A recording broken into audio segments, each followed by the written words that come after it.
Hello, my crafty friends. Today I'm going to do a tutorial for you on this easy gated fun fold. And it's easy because it's made from double-sided pattern paper. Not my idea. I was just kind of scrolling through Pinterest and I saw a beautiful Christmas card and it looked like it was kind of a fun fold, so I clicked on it. And the card with the tutorial was by Frenchie Stamps. Now, Frenchie is a longtime Stampin' Up! Demonstrator, and her cards, I believe she did the tutorial back in December, and they used beautiful Stampin' Up! Pattern papers. I am not a Stampin' Up! Demonstrator, although I am an occasional Stampin' Up! Customer. I can attest to their beautiful papers and how well they would work for this technique. I will put a link to her tutorial on my blog, and my blog is linked in the description box below in case you wanted to see her cards. If you follow me, you know I love pattern paper. I have a huge stack of pattern paper, and so a chance to use it to make some really pretty cards was right up my alley. So I've made a few cards to show you right up front. I'm going to then do the tutorial, and then we can go into some of the details on these cards. This one is a different size. It is 4 by 6 rather than 4 by 5.5, and we will go into the measurements after. But here is this card here. I have a more masculine one, and again, all using fun items from my stash. And they stand really nicely for display as well. And then these two, because you get 2 cards from a single 12 by 12 sheet of pattern paper. So here is this one, which is the more traditional A2 size, and then another one that is 4 by 6, and then the angled cut, which adds a little bit more interest to it. And we're going to talk about that in the tutorial as well. So let me put these cards away and gather my supplies up, and we can start the tutorial. Okay, so the pattern paper that I chose is K & Company's. I still have a couple of pads. Of course, they're not new. I've been using them for years. I loved K & Company, so kind of every time I went to Michael's and they had a new pad and I had a 40% coupon, I bought it. So I still have a number of partial pads left in the K & Company line, and I still absolutely love them. I'm just showing you the packaging, and I encourage you to use what you have. Now, what you have to be careful of with the pattern paper that you're choosing is that it is not too firm, which is why the Stampin' Up! Paper I know works so well. This is pattern paper from Basic Gray, and it doesn't crack. So papers that I have from Recollections or die cuts with a view, if you score those and then do folding, it ends up cracking along the fold. So you want to be sure that your paper is going to score and fold and not crack. So that would be something to be mindful of. And you don't want anything too lightweight either. They do end up being fairly sturdy because you're adding a decorative panel in the center here. You're adding something on one of the sides. But just be mindful that you don't want like a lightweight paper, and double-sided is better because that's generally a little bit heavier weight. So be mindful of cracking, and then you're going to take your pattern paper, and you get 2 from each piece of pattern paper. So the next thing you have to be mindful of is the direction of your paper. So what I do is I turn my paper so the pattern is going sideways or to the right, and I make my first cut at 5.5 inches. I make my second cut at 5.5 inches, and then all I have left is this 1-inch strip. Now this 1-inch strip is very usable. You can hold onto it and create a belly band to hold one of the cards closed, add your embellishment there, and then slide that off of your gated fun fold. So that's just a tip for you. I haven't done a belly band yet, but I'm really quite enamored with this technique, and thank you to Frenchie for sharing it, because I'm having a lot of fun, and I'm making a lot of cards that I will be sharing in the coming months with this technique, because I've got a bunch of pattern paper, and when you can use an entire 12 by 12 sheet and get 2 cards out of it, that makes me happy. So after you have your 2 sideways prints, you're going to turn them up this way and add them onto your scoreboard. And I've already done my scoring, but I just wanted to show you here. The measurements are so easy. So you have a 12 by 5.5 inch piece of pattern paper, and it's double-sided. And you put it in your scoring tool and you score it at 2 inches and 4 inches. And if you have a larger one, you would score it at 8 inches and 10 inches. I actually prefer to then turn it around and score the other side at 2 inches and 4 inches. I will put those measurements when I'm editing the video across the screen, and I'll also have them in the description box below. So you don't have to worry about scrambling to write things down as we're working on the tutorial here. But so there's your card. So that's it. That's for your card base. You do the same with both of them. So you're going to score both pieces at 2 inches and 4 inches, 8 inches and 10 inches, or just rotate it around and do the next one at 2 and at 4. Tips on scoring: don't press too hard. You're working with pattern paper, not cardstock. So if you press down as heavy as you would, or with as much pressure as you would for cardstock, you're probably going to tear the paper. Ask me how I know that. So you want kind of a light touch. You still want a nice crisp score line, but you want kind of a soft score line, and we might have to play a little bit with the ones on the right, and that's another reason to keep your score lines not too crisp. Let me grab the cactus one here, because I was learning as I go. You can see there's a bit of a gap in the front of my cactus, like where these two join here. That is because I took my paper and I did all my folding, and I burnished those folds down really well. So I had really crisp folds. Well, then I had no way to move or just kind of tweak that center fold line because I had burnished them down so well. So save your burnishing for when the card is all lined up. But starting on the left side, we're just going to fold on the 4-inch score line. That folds towards the center, and then you're going to fold back on the 2-inch score line. So there's that portion there, and we're going to open it up and do the same thing with the right hand side. We'll score it on the fold it on the 4-inch score line, and then fold that 2-inch one back. Now let's see how we did and if it meets in the middle. And I do have a bit of a gap, and it's going to be too big to kind of shift over. So I'm not going to worry about it. We just are going to have a gap on that one. I'm going to go ahead and do the same thing with this one. So I'll do that base folding, but we are going to cut on an angle for this one. It's just easier if you do your folding. So I'm going to fold it on the 4-inch towards the center, and then fold that 2-inch score line back out. And then I'm going to fold this one in from the right hand side into the center, and then fold this one out. Now let's see how I did on this one. Oh, same gap. So that's what happens to me when I score it at 2, at 4, at 8, and at 10. But on the ones where I scored it at 2 and at 4, rotated it, scored it at 2 and at 4, they always met in the middle with no gap. So that's just something you can be mindful of. And since I can't do anything about those at this point, I am going to do my score lines. Now I'm going to talk about the paper sizes again. As I said, these ones are more of an A2 size. They're 4 by 5.5, so they fit in that A2 envelope. These are North American sizes, but I don't really need that 1-inch strip that's left over. So what I ended up doing was cutting mine at 6 inches. So I still get 2 from each card or each pattern paper. That one's upside down. Still getting 2 cards from each 12 by 12, but I don't have any scrap to deal with at all. Now, what about envelopes, you may be thinking, because I know I see a lot of posts on Facebook when people post their cards that are a different size than A2. People want to know what envelopes, where can they get the envelopes? And I agree, I like envelopes that fit my cards. So these 4 by 6, I believe this was an A4 envelope. I bought a whack load of them years ago by accident.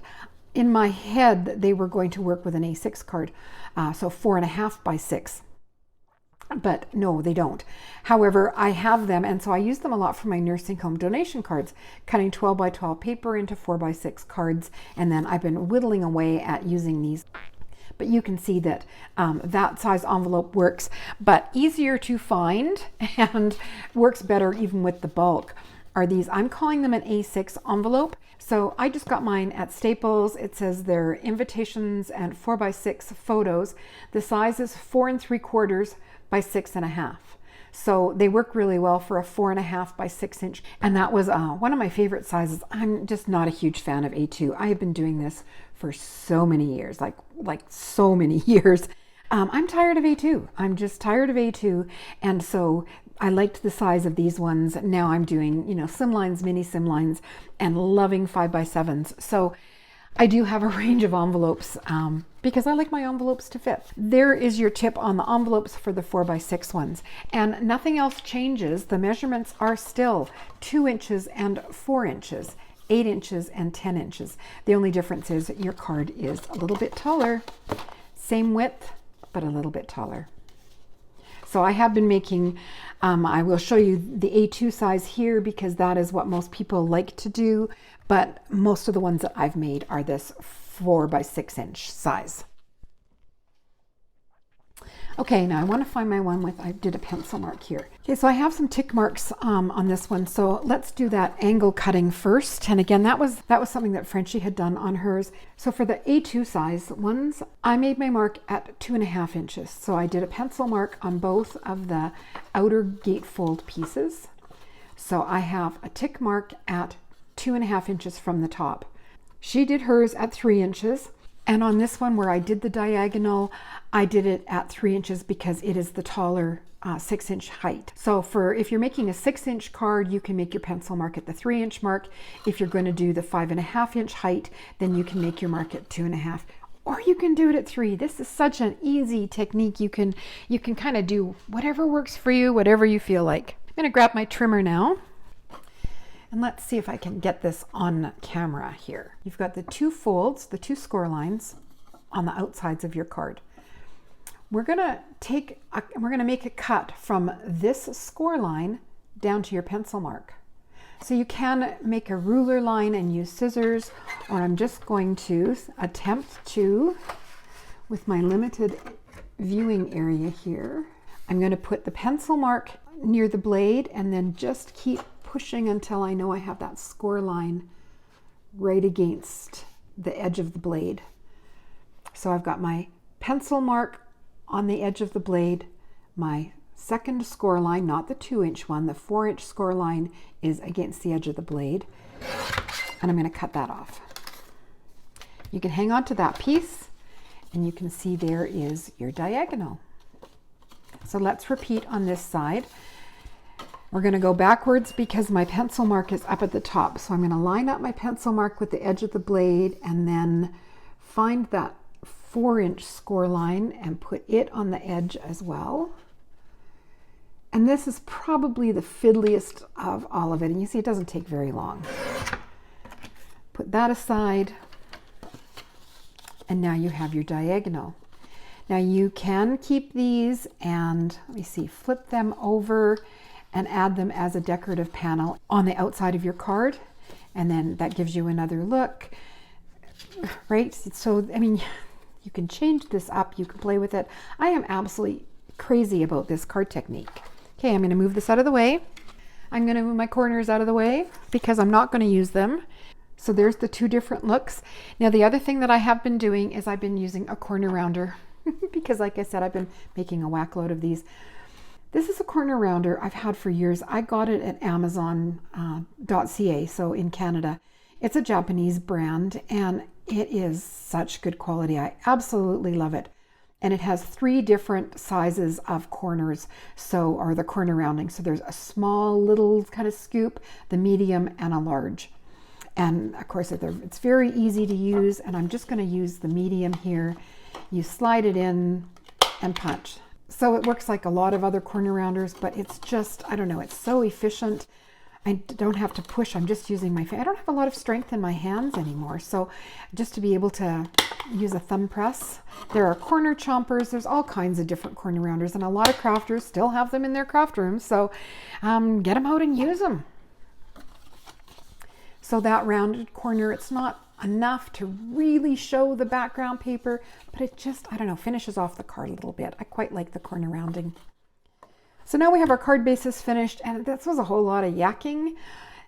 Really, you take your paper, you turn it to the side so your pattern's going sideways. You cut it at 5.5, you cut it at 5.5, you make score line at 2 and 4, fold, and your card bases are ready. Then you can decide if you're going to do your angle cuts and round the corners. I decided for mine to do sympathy cards. So I pre-stamped my panels, the layering panel, so I've got a matte and a sentiment panel. I will put those measurements as well across the screen and in the description box. But for these 5.5 inch height cards, the matte is 3 3/4 by 5 1/4. And that just gives you a nice kind of border all the way around there. And then the white layer, or the sentiment layer, is 3.5 by 5.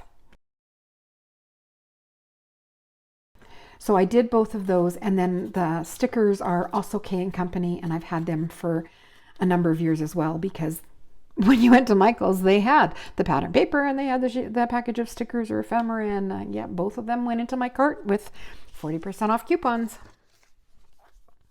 I decided to do sympathy cards with these two. I just thought they were the soft, pretty colors. More of the K & Company stickers, and the stamping, they are, I believe they are Tailored Expressions simple strips. I just have stamped a bunch of them and have them in a plastic envelope. I've shown those before in other videos. And then on Stampin' Up! Doily, that again I've had for years and years. 2023 for me is going to be about using what I have in my craft room. I didn't take advantage of any of Black Friday or Cyber Monday sales. I have always been kind of specific about what I bring into the craft room, but even with that, I have so much and things aren't getting used. As you can see by this probably 15, 20-year-old pattern paper, I'm not getting to use it. So I don't want to bring in more doilies or more stickers when I already have something that I can use. And I'm encouraging my viewers to do the same thing. Use what you have. Now, a great way to breathe new life into older products is by combining them with new. I'm not saying don't buy new, and I'm not saying I'm not going to buy new products. And a new release item can really breathe new life into older products. My goal is to make the effort to use those older products with some of the new ones, or just use older products. Today we're going to use Barely Art glue. I have my elastic band and a straight pin, and I stick it in up from the bottom. That way I always know where my pin is. The elastic band was a tip from a viewer, and I appreciate that so much because I use it all the time. And then the pin going upside down is just personal preference, because when I stuck it in the other way, I continually poked myself. I also have a glass yogurt jar filled with a damp paper towel, and that allows me to keep my glue. I don't have to keep putting the pin in every time I put it down. So we're just going to add these sentiments, and you can see the pattern paper that I used is one of the prints from the package. It was a massive flower, like a 12 by 12 inch flower, because these papers were meant for scrapbookers, 12 by 12 scrapbook pages. So let me just get my glue going here. It's been upright for a while. I just add a few dots of glue, enough to make it secure around the edge, but not so much that it oozes out. A couple in the center, and we can add this one inside. And the glue gives you just a little bit of wiggle room. So I have a nice even border. Just going to make sure that's all pressed down. I didn't bring my bone folder over. Oh, I can use this one. I do like to give it a press with a folder. And if I use my fingers, I often get a paper cut. But there is that one on, and let's add this one to the second one. And once I have these glued together, I will go over the details on the other cards for you. It's always mindful at this point to make sure you've still got your card facing in the right direction, because you don't want to glue your center panel and have the pattern paper actually upside down.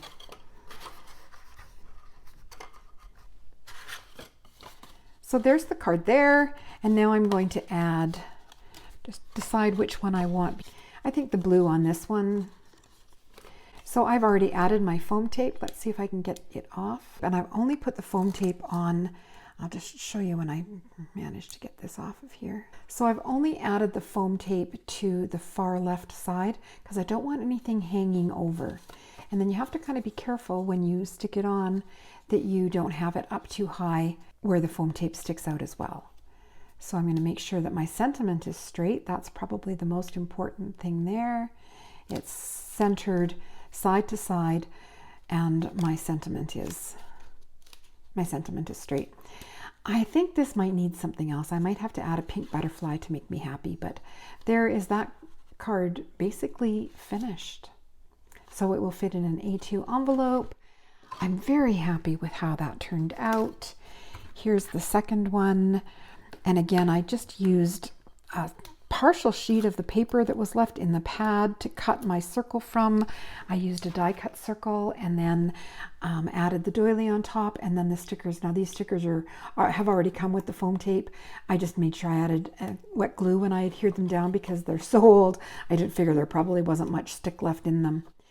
When you're not using the diamond or the angled cut, you have a little bit more leeway as to where you put your decorative panel here. And this is where you could, in fact, use a belly band. So you could do the belly band and add this piece to the belly band so it slides off and then the card opens like that. But I do like that the element stays on the card, and that's why I chose not to use a belly band. Okay, I'm going to add that on, and there is my second card. They're nice and sturdy. They stand beautifully for display.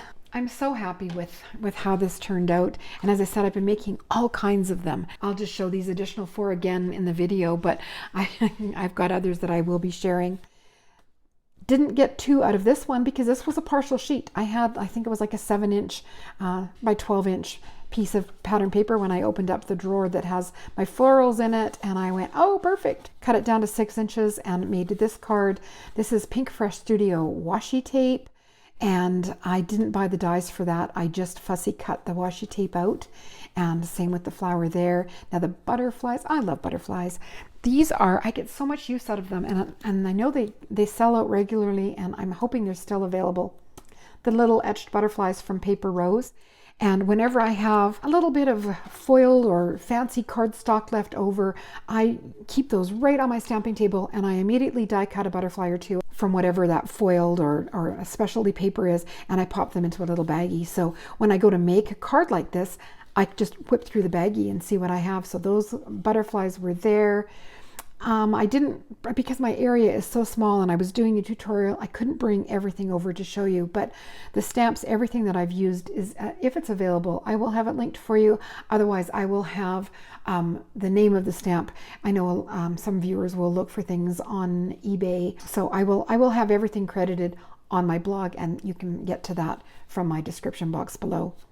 I also added some glitter dots, and then these are the crosshatch ovals from Karen Berniston. So there is a birthday card for my stash. I've shown this one a couple of times. This was another one I didn't get 2 of because I only had a 6 by 12-inch piece of the paper left over. I had used it for another card, and I was happy to get to use that. The sentiment strips, I always have like a little plastic envelope full of sentiments from MFT, Tailored Expressions, and so I really don't do a lot of stamping for my cards. I just go through that and pull out what I want. So this one I matted on a scrap of yellow, and the cactus here came with one of the Concord and 9th backgrounds, the turnabout stamps. And then the sentiment is just a funny one, and I made this for my brother-in-law. And it's from Tailored Expressions, and I believe I have that linked on my blog. But as I said, everything will be listed on my blog anyhow. And then just some Doodlebug washi tape around the panel inside. Now, when you're doing the matting panels, so the mats for those ones were 3 3/4 by 5 1/4, with a white panel at 3 1/2 by 5. For these ones, the mats 3 3/4 again, but this time's 5 3/4. And then the white is again 3 1/2, just like that one, but the height is 5 1/2. So those matting layers, if I didn't give them already, I will put across the description box below. So I've got a masculine card, I've got another birthday card for my stash, and then this was the one where I did have one 12 by 12 sheet, and so that's what I made these 2 cards out of. One is the 5 1/2 height, one is the 6-inch height. You can see the butterflies there, and these other butterflies, I love those. They are from Divinity Designs, and it's the butterfly trio, and I just love them when they're cut from a specialty or a mirrored cardstock. More washi tape flowers from Pink Fresh Studio, and for these ones I gold embossed the same sentiment as I used on this one. This was a lot. I hope you'll go through your pattern papers and make up some cards depending on your papers. They're good for any season or theme. They can be for kids, they can be for adults. Such an easy, fun fold. Thank you to Frenchie Stamps for posting her beautiful card, which is what inspired this for me today. And I hope I've been able to inspire you and given you some tips and tricks as well. If you liked the video, please hit that thumbs up. It is such a help for YouTubers. I'd love you to subscribe to see more. And that's it for me today.